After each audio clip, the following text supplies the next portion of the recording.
parents have to make sure their kids are home at 15. That's the deal. My daughter's home when she was 15 years old. I knew where she was. Getting kids off the streets at night in an effort to save lives, but is everyone on board with one city's new curfew? Hi, everybody. Thanks for joining us tonight. I'm Sonia Baghdadi. And I'm Darren Kramer. Keith and Ann are off tonight. That curfew approved because of deadly violence, a young girl among the victims. But just who's opposed and why? News 8's Allie Reed following the developments from Bridgeport tonight.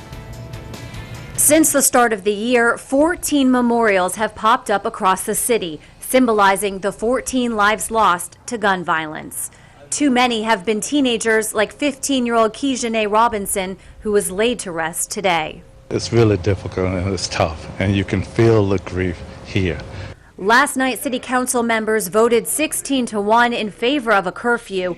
Anyone under age 18 will have to stay off the streets from 11 p.m. to 6 a.m. Sundays through Thursdays, and from midnight to 6 a.m. on Fridays and Saturdays.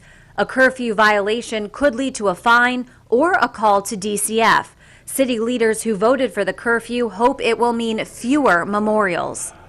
This is where a 14-year-old was gunned down earlier this year in the early morning hours.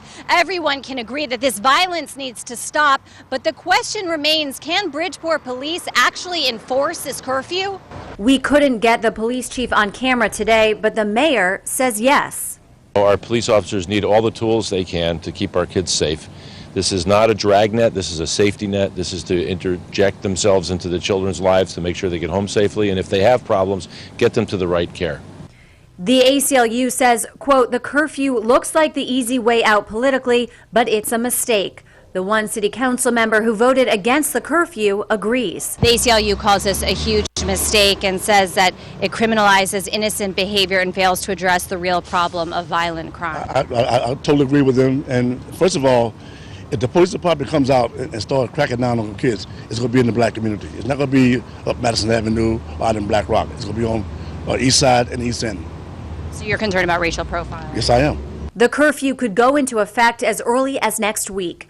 In Bridgeport, Allie Reed, News 8.